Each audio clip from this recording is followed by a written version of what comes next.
Kamikaze, İkinci Dünya Savaşı'nda düşman hedeflerine, genellikle gemilere, intihar saldırıları yapan Japon pilotlar için kullanılan bir terimdir.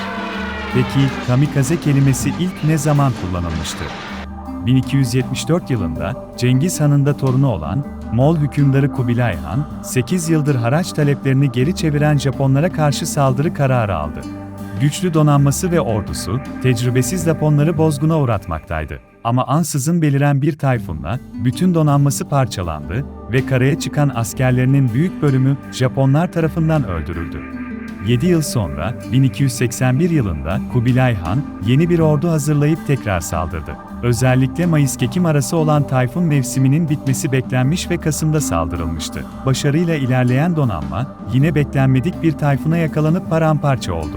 Bu iki işgal girişiminden kendilerini kurtaran Japonlar, tayfunlara tanrısal bir anlam yükleyip, kamikaze, yani ilahi rüzgar ismini koydular. Ve asla yenilmeyeceklerine ve işgal edilemeyeceklerine dair inançları da güçlenerek İkinci Dünya Savaşı'na kadar sürdü. İkinci Dünya Savaşı'nın sonlarına doğru Japonlar, kendilerine göre daha fazla üretim gücüne ve kaynağa sahip olan Amerika karşısında gitgide geriliyordu. Yedek parça, yakıt ve tecrübeli personel eksikliği, intihar saldırısı taktiklerinin kullanılmasına yol açtı. Ve bu saldırı birimine, geçmişi de anarak, kamikaze adını verdiler. Kamikaze uçaklarının ön bölümlerine bombalar veya ekstra yakıt depoları konuyordu.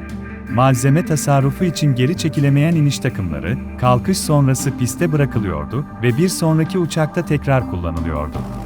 İkinci tip kamikaze uçakları ise, başka bir bombardıman uçağı tarafından taşınıp, hedef belirlendiğinde bırakılıyordu. Uçaklar, 7,5 kilometre yükseklikten ve hedefe 80 kilometre uzaklıktan süzülmeye başlıyorlardı. 5 kilometre alçaldıktan sonra roket motorları çalıştırılıyordu ve hedefe 960 km/saat hızla çarpılıyordu. Kamikazelerin hedefi vurma oranı %19'du, kalan %81 ise, ya yolda vurularak ya da denize çakılarak hayatlarını kaybettiler. Toplamda 34 gemiyi batırıp 368 gemiye de ciddi zararlar verdiler ve 3800 kamikaze pilotu bu saldırılarda hayatını kaybetti. Kamikaze olarak kullanılan Japon pilotları ortalama 19 yaşlarında ve iyi eğitimlilerdi.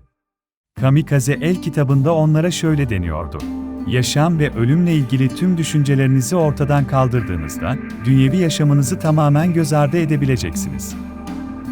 Yenilgi, yakalanma ve utanç yerine ölüm geleneği Japon askeri kültürüne derinden yerleşmişti.